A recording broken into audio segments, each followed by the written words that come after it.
and her name was Lily. She came yesterday, right before I was doing a memorial service. Okay, let's take everything live. Just a second. Okay.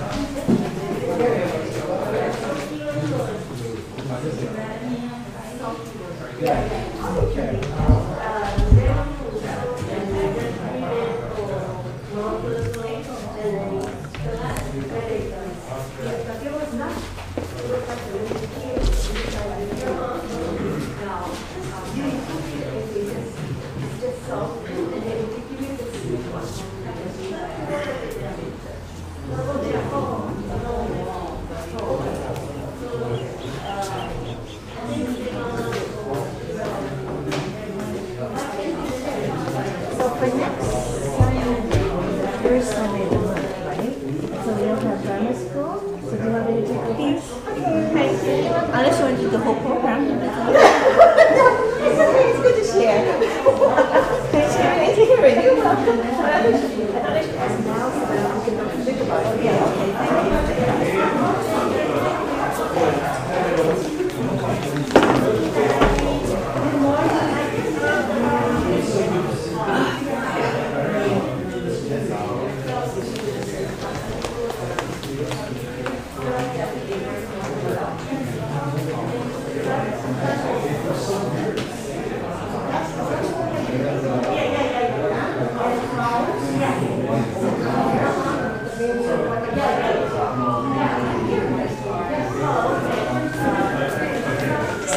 you.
Good morning. I'm Sharon, and I once again be your MC this morning. Welcome to Makawao Honganji's Dharma Family Service. Do we have any new friends this morning? No? Okay. Please rise if you're able, and let us begin the service by singing Vandana Tisarana together both in Pali and English.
Please be seated. We'll now sing the Gatha, Gasho with Amida. The words will be shown on the screens and can also be found on the handout. Chanting will be followed by quiet meditation.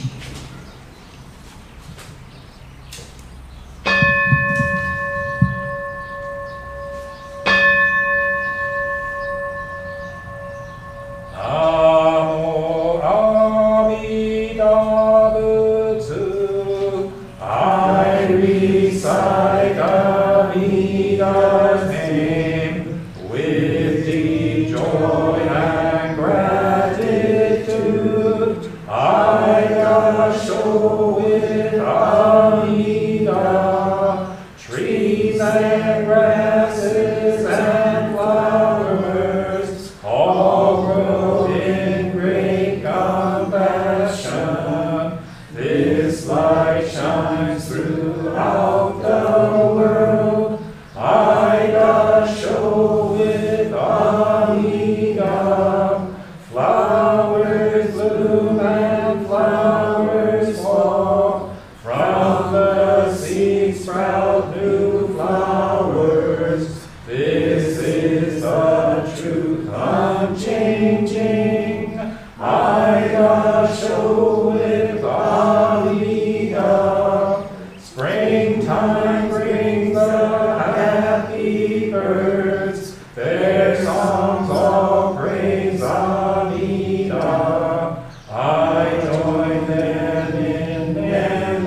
Amida calling me, Buddha's voice, my voice are one. I show with Amida.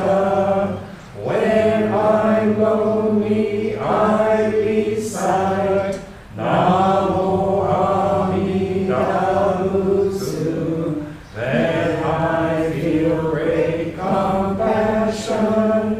I show with Amida. Nenbutsu in work and play. Every day with Amida. Every moment filled with light.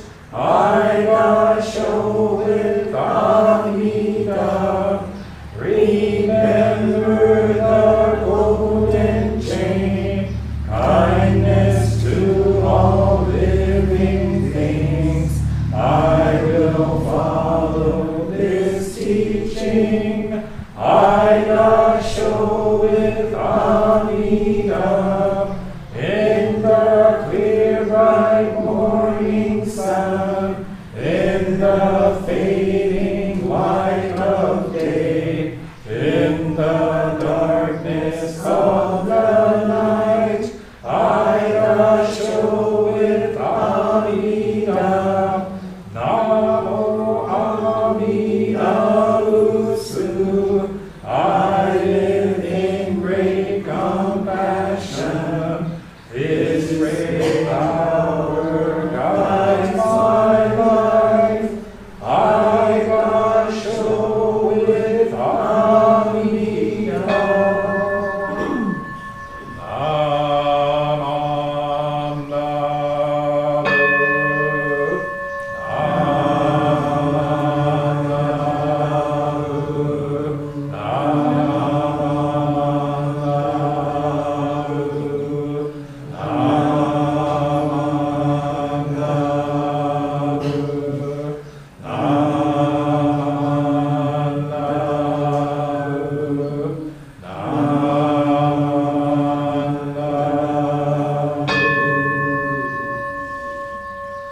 The virtue of Amida's vow is shared equally by all, together attaining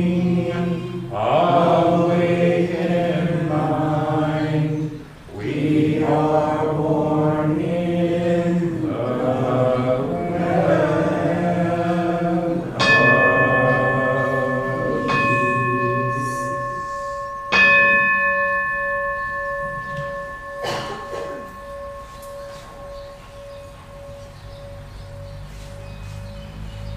Namanda, Vitsanamanda, Vitsanamanda, Vitsanamanda, Vitsanamanda. Let's sit together quietly for a few moments. So just relax and get comfortable. If you are able, sit forward in your seat and place both feet flat on the ground. Now sit up straight and align your head, neck, shoulders, and back in a straight line that goes down to the floor. Place your hands comfortably in your lap. Now close your eyes and just breathe. Breathe in and breathe out. In and out.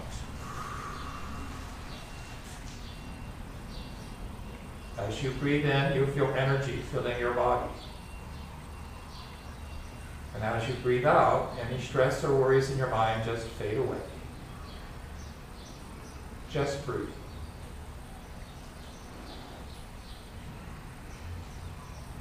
The sound of the gong will signal the end of our quiet meditation.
Namanda, Vitsanamanda, Vitsanamanda, Vitsanamanda.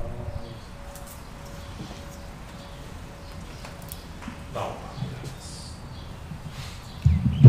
Okay, we encourage everyone, both here in person and at home, joining us by live stream to offer incense at this time. The offering of incense is an ancient rite of purification of mind and body to prepare to hear the Dharma teachings. In the Honganji tradition, the offering of incense is our own personal expression of joy and gratitude for the all-inclusive wisdom and all-embracing compassion of Amida Buddha.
Mahalo. Thank you very much. Now let us all recite the golden chain of love together. Let us begin. I am a link in Amida Buddha's golden chain of love that stretches around the world. I must keep my link bright and strong. I will try to be kind and gentle to every living thing and protect all who are weaker than myself. I will try to think pure and beautiful thoughts, to say pure and beautiful words, and to do pure and beautiful deeds, knowing that what I do now depends not only on my happiness or unhappiness, but also that of others. May every link in Amida's golden chain of love be bright and strong, and may we all attain perfect peace. Namaste. Okay, if you're able to, let's rise with the singing of the Gatha, Softly Blew the Breezes, which will be found on the screen, or if you have your Gatha book on page 151.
We'll sing the Gatha when we see the golden sun. Again, once will be found on the screen or in your Gatha book. Okay, here we go.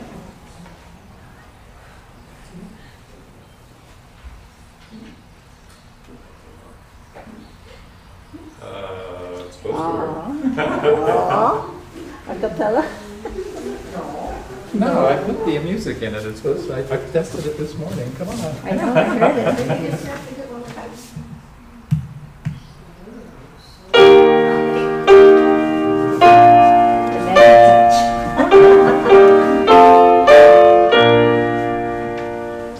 When we see the golden sun shining from above, we are mindful of the Buddha's love. As Holy Spirit compassion shines this steadfast glow, by his doctrine, wisdom's way to show.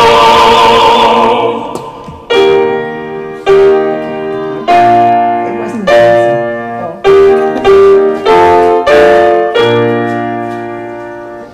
When we see the silver moon gleaming in the sky, we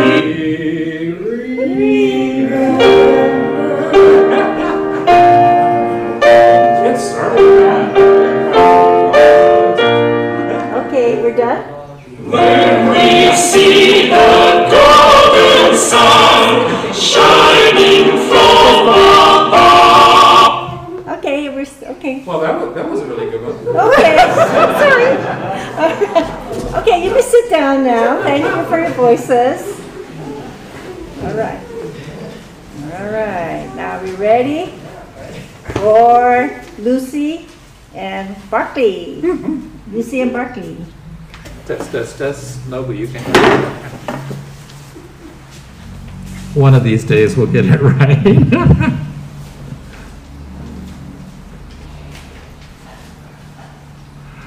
Live from Makawao, it's children's Dharma story time. Starring me, Barkley the dog. Yee-haw, the rascal dog. And here's the love of my life, Lucy the ladybug. Aloha kako, aloha for everyone. It's so nice to see you. Mahalo for coming to play with us. Okay. Gee, Sensei, I think you forgot the rest of the stuff. So here's the story.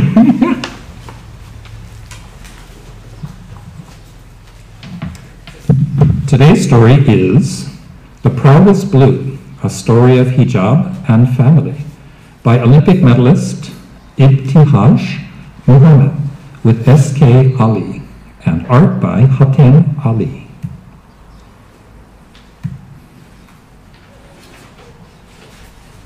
And the dedication reads, Zayed and Maliha, may your faith be greater than your fears. And that's from I.M. In memory of Rahima Yazdani, and that's from S.K.A. To my mother, Samia Abdel Mohsen, with love, and that's from H.A. Mama holds out the pink. Mama loves pink, but Ashia shakes her head. I know why. Behind the counter is the brightest blue, the color of the ocean if you squint your eyes and pretend there's no line between the water and the sky. It's the first day hijab. Ashia knows it. I know it. We're sisters. The next day, I wait. A new backpack, new light-up shoes. I feel special. I feel like twirling. Ashia comes out of the house, and I stop. It's the most beautiful first day of school ever. I'm walking with a princess, so I pretend I'm one too. But even princesses have to stop to cross the street. Ashia takes my hand in hers and says, "Come on, Faiza." We speed walk it. 14 steps, 14 light-ups to get across. Ashia takes me to my line first, hugs me goodbye. I turn to watch her leave, gave a little curtsy to the princess going to the 6th grade area. She's easy to see. Her hijab smiles at me the whole way. My first day hijab is going to be blue, too.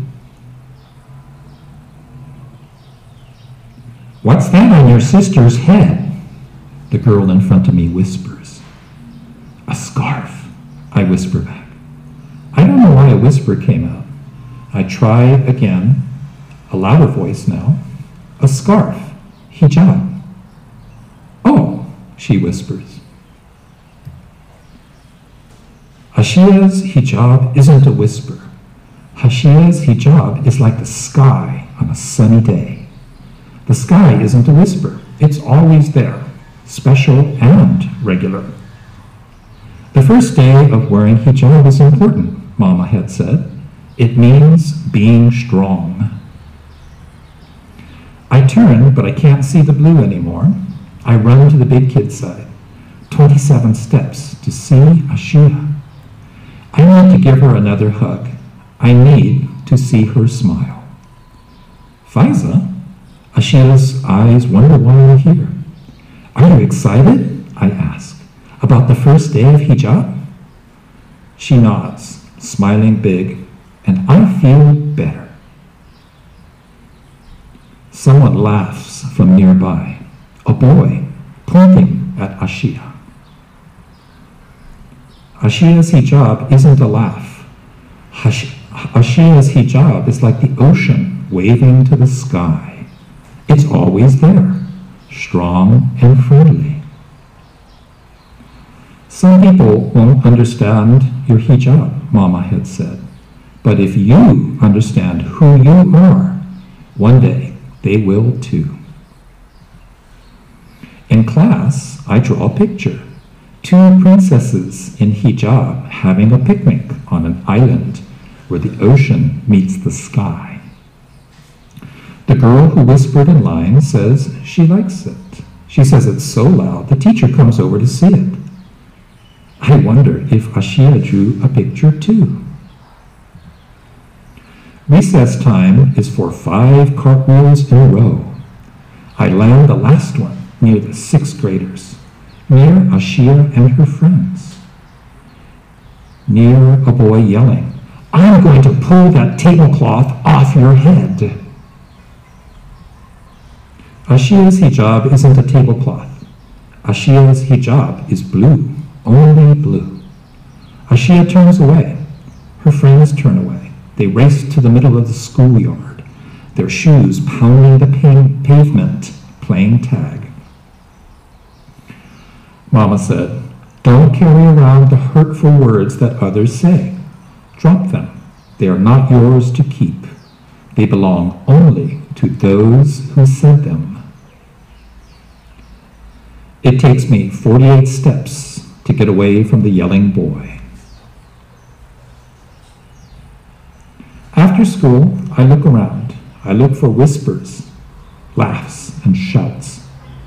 But I want to see Ashiya waiting for me, like it's a regular day.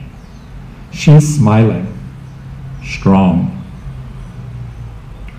We cross the road hand in hand.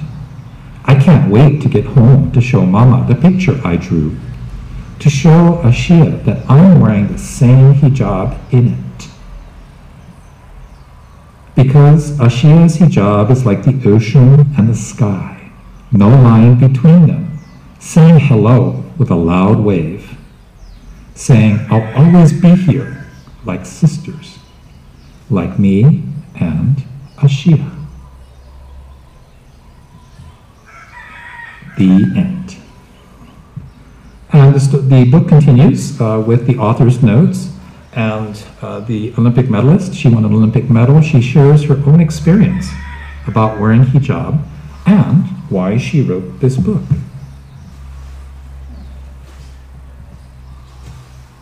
And there are profiles of the author and the illustrators. And the book ends with these words from the book. Ashiya's hijab is like the ocean and the sky, no line between them, saying hello with a loud wave, saying I'll always be here, like sisters, like me and Ashiya. And that was the story, The Proudest Blue, a story of hijab and family by Olympic medalist Ibtihaj Muhammad with S.K. Ali and art by Hatem Ali. Hey, wait, wasn't that a great story? What part did y'all like? Really? I like that part too. You know, it's never easy being different. When you're different, other kids may tease you, make fun of you, or even bully you. And that hurts. Growing up, I was always a rascal dog. I may look like other dogs, but I can't help being a rascal. The other dogs, well, they were quote-unquote good dogs. But it was easy for them to be mean to me because I'm a rascal. But just like in the story, my mama dog taught me, you can only be who you really are. So figure out who you are, stand tall, and be proud. Well, that's right, Berkeley. You can only be who you really are. I've always been a ladybug. And that's why being a lady with good manners and courtesy for others is very important to me. But I'll tell you a secret. I'm actually a rascal at heart. Sometimes I love to do rascally things, like fall in love with you, Barkley.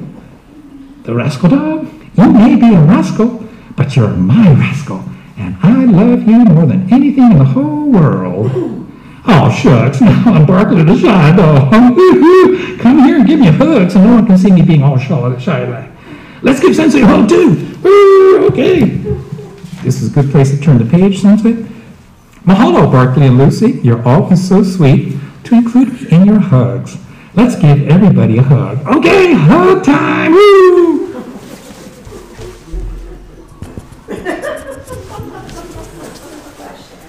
Hey, Sensei, that was amazing special effects there. Okay. Woo-wee, Sensei, look at the time. Let's say, Lucy, we better give Sensei a chance to give the Dharma talk for adults, or we might get bocce. What a wonderful idea, and a superb transition, because Sensei's Dharma talk is entitled, Bocce Happens. Bocce happens? Sensei, you're becoming a rascal sensei and getting all clever like with your Dharma talks. We do our best, Berkeley.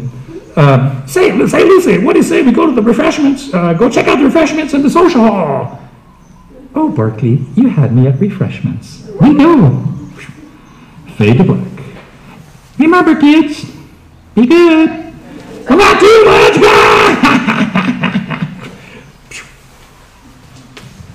Okay, well, that sort of worked, except I forgot the slide. So be good, but not too much.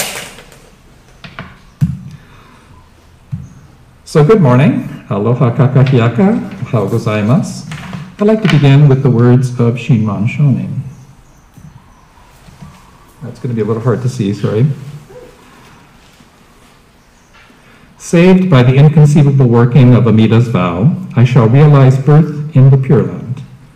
The moment you entrust yourself thus to the vow, so that the mind set upon saying the Nembutsu arises within you, you are immediately brought to share in the benefit of being grasped, never to be abandoned.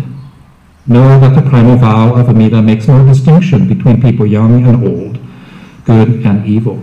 Only Shinjin is essential, for it is the vow to save the person whose karmic evil is deep and grave, and whose blind passions abound. Thus, for those who entrust themselves to the primal vow, no good acts are required, because no good surpasses the Nembutsu. Nor need they despair of the evil they commit, for no evil can obstruct the working of Amida's primal vow.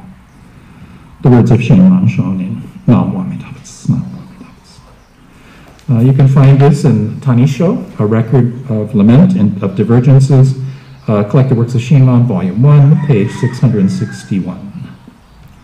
So one of the big surprises for a kotonk, so a Japanese-American transplant from the mainland, living in Hawaii for the first time, was to discover just how many people here use the word bocce. And it usually comes to like, don't do that, you get bocce. So I'm constantly amazed at how pervasive Japanese language and culture are in Hawaii. So today I'd like to talk about bocce, where bocce comes from, what it means, and how Shinran's words, once again, speak to us 800 years later. So if you're Japanese American, your grandmother or your grandfather may have taught you about bocce at an early age. And it usually comes out, don't do that, you're going to get bachi. So bachi comes from the Japanese verb basuru, to punish. And in the original Buddhist meaning, it meant to be punished for breaking the precepts of monastic life, the vows of a priest. So if you break the rules of a priest, you'd be punished and you get bachi. So the original meaning evolved over time to include the idea of karma in the consequences of one's thoughts, words, and actions. In very simple terms, do something bad will happen to you. So it's easy to see why the first generation of Japanese immigrants, this concept of bachi comes with them, crossing the Pacific into Hawaii. And over time, bachi becomes part of local language and culture. And as in, you get bachi, if you do something bad or if you fail to do something you're supposed to do. So I remember growing up in Los Angeles at a family service on a Sunday at Senshin Buddhist Temple in Los Angeles, which was the temple of my grandparents and parents.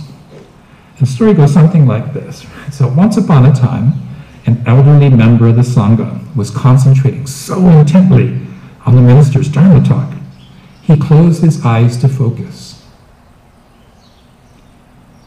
and promptly fell asleep, snoring gently and quietly, but then getting quite loud. So the minister does this.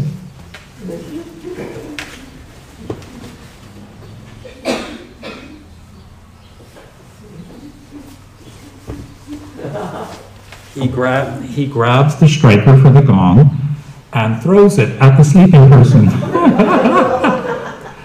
The bachi flies through, this is called a bachi, so the striker flies through the air. Bonk. Ow! Namo Amitabhats, Namo Amitabhats, Namo Amitabhats. The end. Like a lot of Buddhist stories, it just kind of ends. It's like, what, that's the end? But I do love how the elder wakes up. Bonk. Namo Amitabhats, Namo Amitabhats. That's the meaning of the whole talk, by the way. So this is said, and Mimi's always shaking her head like, no, that's not how it goes. This is said to be the origin of the Japanese expression bachi ga ataru. Because ataru means to hit, right? So you're going to get hit by the bachi. Literally, the striker will hit you. It's an expression that's often used when teaching, good behavior to children. So you say, basically, don't do that. Bachi ga ataru. The bachi is going to hit you. So all of you, do this quite often. You're concentrating so much on my profound words that you're kind of like, getting in a meditative trance.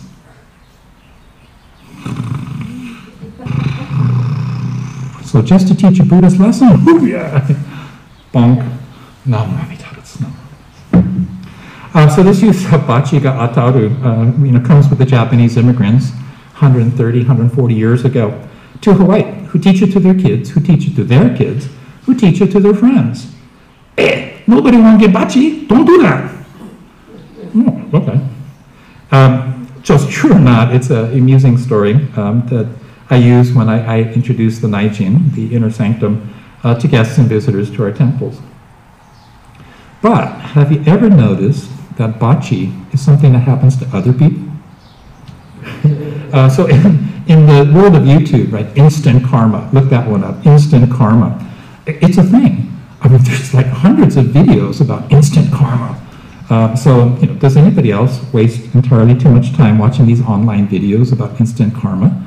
So a stupid person thinks something, says something, or does something stupid, and then, instant karma.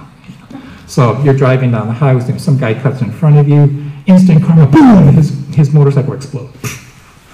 Stuff like that. It's kind of, but look it up, it's actually quite amusing. You might end up wasting a lot of time. But the idea that the universe, whatever this is, will exact punishment on the bully, the bigot, the bad driver, do something bad happened to you. Right? This interpretation of karma is very popular in American culture, but it's only half the definition of karma in a Buddhist sense. So when I become the object of bachi, so karmic punishment, suddenly it's not my fault, it's the other guy's fault. He's the one who deserves to be punished. So it's always about me, but it's never my fault. So we would all agree, bocce does happen, bocce happens, and we definitely prefer the bocce happens only to the other guys. So we know better, and hopefully we try our best, but we're continuing to remain stubbornly self-centered. And this is the human condition that Shakyamuni Buddha, the Buddha, addressed 2,600 years ago. So the traditional path to awakening requires renunciation of this world, giving up everything, your wealth, your possessions, your position, and going off to the mountains to become a monk. And there, through intensive training, study, meditation, and practice, you will meet your true self, your ego self, and you will defeat it, and you will break free of the bondage of selfishness. Unfortunately, not everyone is in a position to become a monk. So, what to do? What to do? Well, I suppose you could become a Honganji minister. Raise your hand if you want to be trained to be a Honganji minister. Whoa, too many people. I don't know where we're going to find a classroom big enough to do that. Yes, sorry. Some say you were supposed to pick me up on that one, but you can become a Honganji minister, because Honganji ministers, right, we don't have to become monks. We can get married, we can be married, we can have children, we have grandchildren, and we don't have to give up anything. And that's a good time. That's a good thing, because there are times, of course, when I deserve bocce, because I think, say, and do things without considering the impact on others.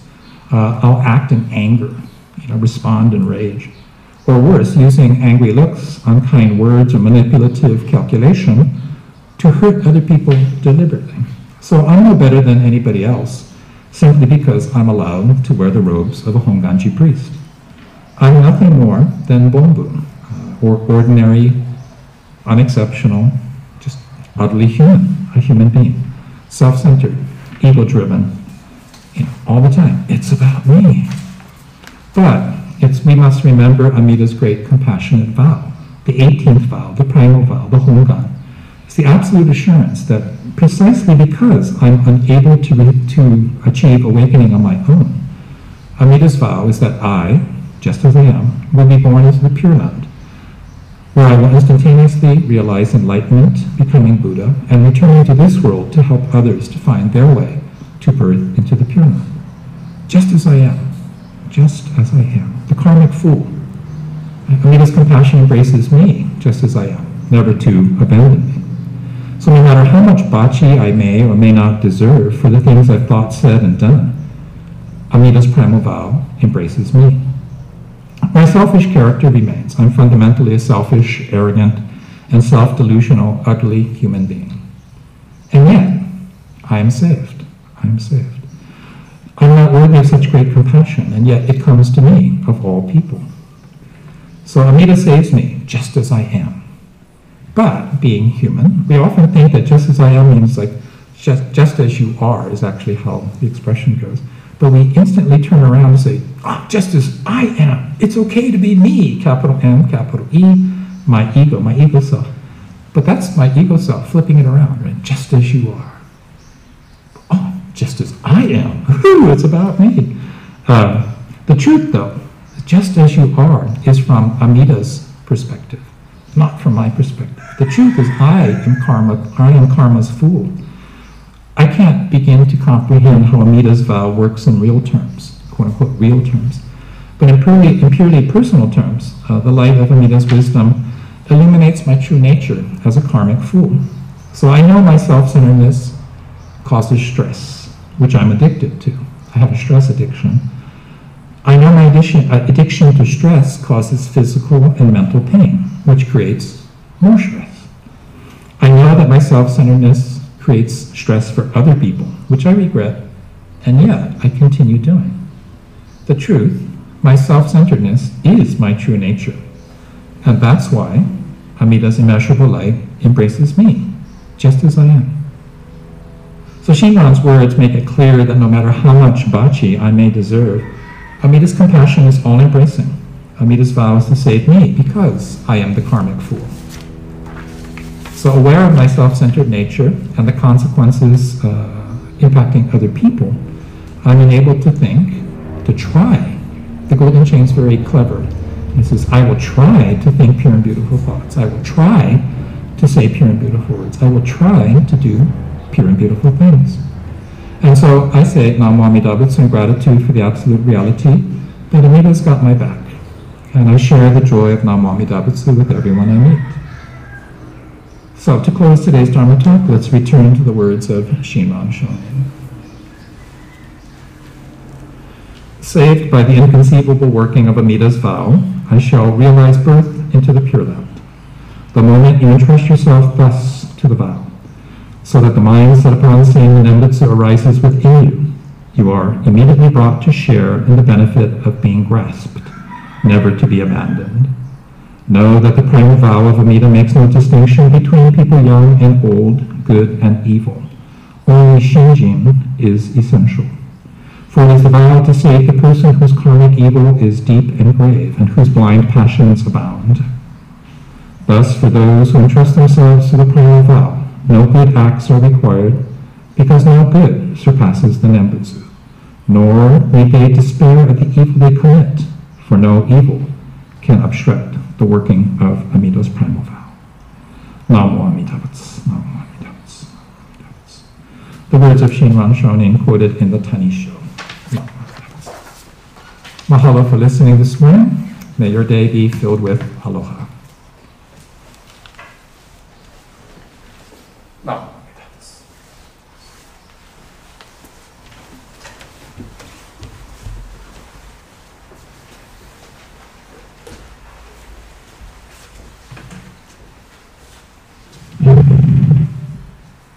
Thank you, Reverend Carey, for sharing the Dharma message with us this morning. Okay, let us all chant the Metta Sutta, the Loving Kindness Sutra. May all beings be happy and well. May no harm or difficulties come to them. May they live in peace and harmony.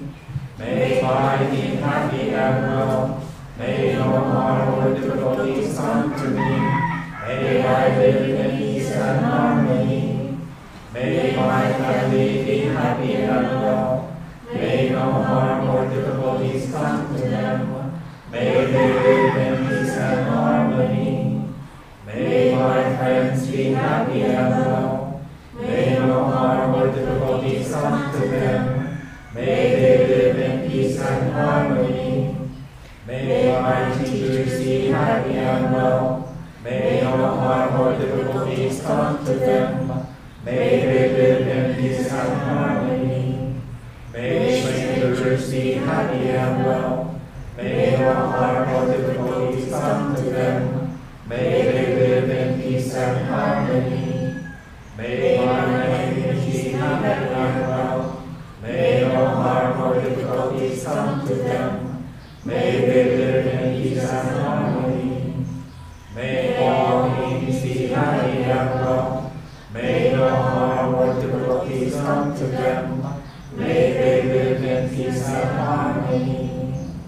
Namo Amida Butsu, Namo Amida Butsu. Okay, Reverend Carey will now lead us in gratitude meditation. So let's sit quietly together for a few moments. Just relax and get comfortable. If you are able, sit forward in your seat and place both feet flat on the ground. Sit up straight, align your head, neck, shoulders, and back in a straight line that goes down to the feet. Place your hands comfortably in your lap.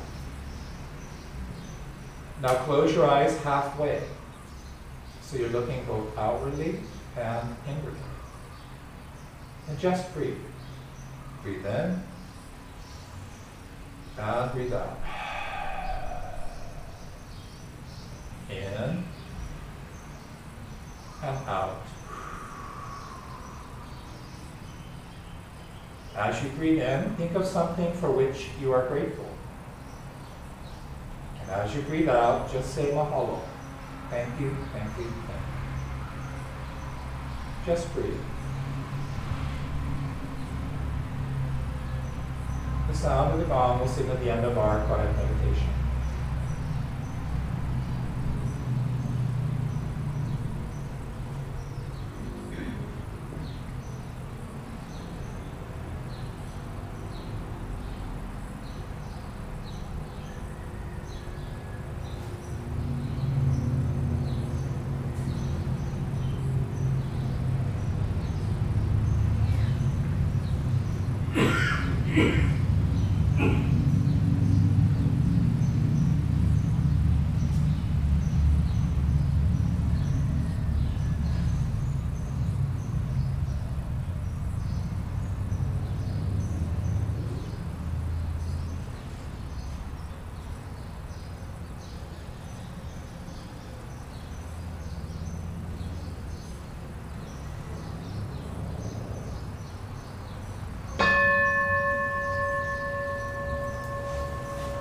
Namanda, Vitsanamanda, Vitsanamanda, Vitsanamanda. No.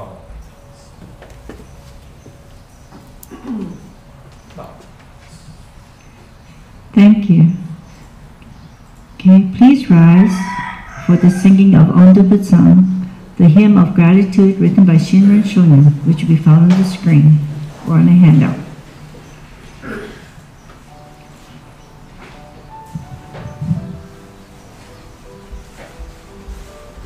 Sorry, we'll have to start it again.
Okay, please remain standing for the singing of the Nembutsu.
Let us live happily then, hating none while in the midst of those who hate.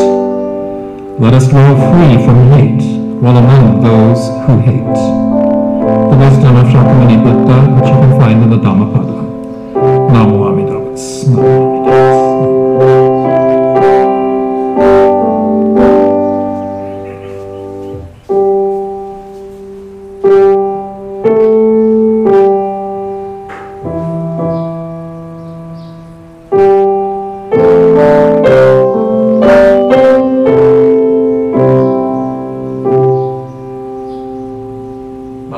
Butsu.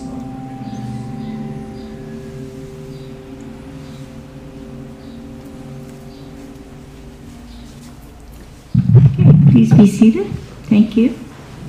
Once again, thank you for joining our service this morning. And we have some announcements. Yes. Okay. Next schedule. So next week, April 2nd, will be Hanamatsuri, the flower festival, which we celebrate the birth of the Buddha, the historical Buddha. So that's the one that's going to be here. We'll be setting up the Hanamido, so there'll be the flower palace, and we'll be pouring symbolically bathing the Buddha using sweet tea, the baby Buddha. And then the following week, there's no service here at Makawao, but we're having a central Maui Hanamatsuri at Wailuku Honganji. So the other Buddhists, so the Jodo Mission, will be joining us. We've also invited the Nichiren organization. We've heard that Paiya Rinzai and Mantokuchi unfortunately cannot join us. I'm also kind of hoping the Lama from the Maui Dharma Center may join us, and then the sisters from the Vietnamese Buddhist Center. So we shall see. Then the rest of the month, we'll have April 16, April 23. During those Sundays, Mimi and I will be actually in Japan.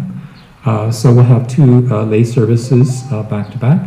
And then on April 30th, believe it or not, we've got 5 services this month. We'll come back for family service. Otherwise, the columbarium is open daily. And I think there was other announcements.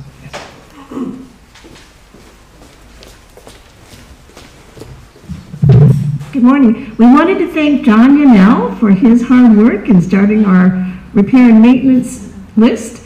And he has done a great job refurbishing the front entrance to the temple and brightening things up. Some things you won't be able to see, like repairs to rafter ends, but the front entry and the painting out there for the stripes and lines is all fresh and new due to John. Thank you very much, John. Thanks, John.